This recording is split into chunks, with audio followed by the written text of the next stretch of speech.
Our top story, Amazon CEO Jeff Bezos agreeing to buy the Washington Post for $250 million, a personal investment, not part of Amazon. But Bezos is not the only billionaire buying up a print publication. Red Sox owner and billionaire John Henry has agreed to buy the Boston Globe from the New York Times for $70 million in cash. For more on that story, let's turn it over again to John Ehrlichman in Los Angeles. John? Corey, it's pretty remarkable that the Times had acquired the Globe for more than $1 billion back in 1993. Perhaps the sale price a reality check on how the business has changed. But our next guest argues that his investment group was actually willing to pay more than what John Henry ended up paying for the Boston Globe.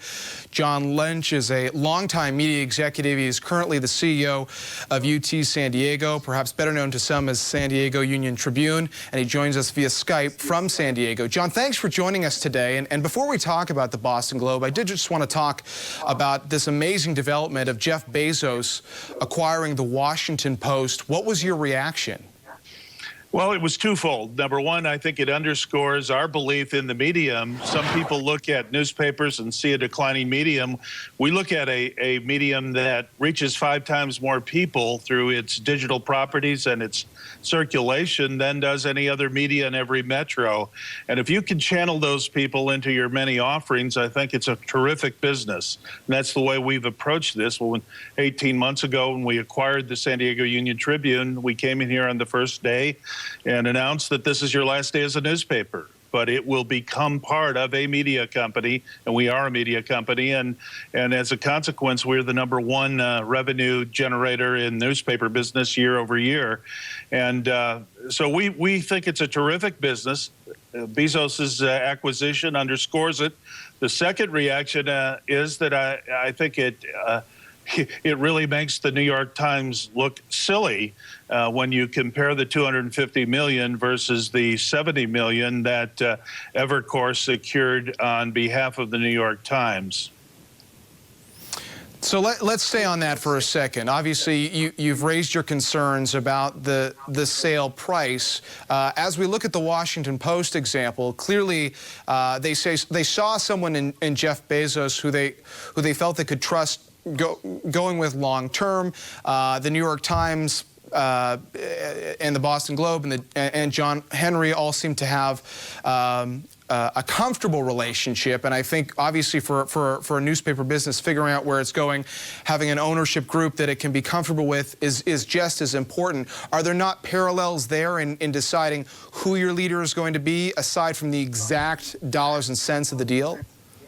Yes. However, on March 18th, when we were approached to enter this bidding process, we were assured that this was a public company who was looking to secure a return for their investors, and that there would be no political philosophies or comfort issues involved, that this was a straight auction, 3 qualifiers: price, certainty, and speed to close. And I think we were the winner on all 3 of those, and it ultimately we were misled, and they can sell to whomever they wish, but clearly they did not secure the best return for their shareholders.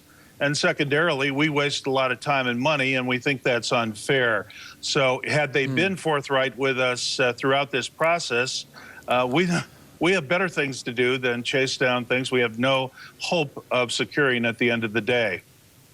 Right. But I get the sense that you're still hungry to continue looking for potential newspapers to acquire. And whether we're talking about $250 million or $70 million, what is the best way to make these businesses work? Even if they're, working into another business or a larger group, we talk a lot about paywalls versus the advertising model. I mean, what's the #1 way to make newspapers work today? Well, I think the most important thing is to approach it as a media company. Change the dynamics. Newspaper used to sit around and wait for Bloomingdale's to tell us how many pages they're going to buy, and your month was either made or destroyed based upon their decisions. We go to local advertiser and we offer them 10 or 11 different channels with which we can serve them. and we ask what their budget is, and we then meet their needs and over-deliver by a significant amount. From the news standpoint, we have the largest newsroom in every city, each metro does. And so you utilize that content across all of your platforms, and you can be extremely successful. And we have reinvested in the newspaper because we've been successful in our television and digital and mobile and Spanish and all of our other offerings. All right, John, interesting perspective. We appreciate it. John Lynch, the CEO of UT San Diego, joining us from San Diego via Skype. And Carl, I'll send it back to you.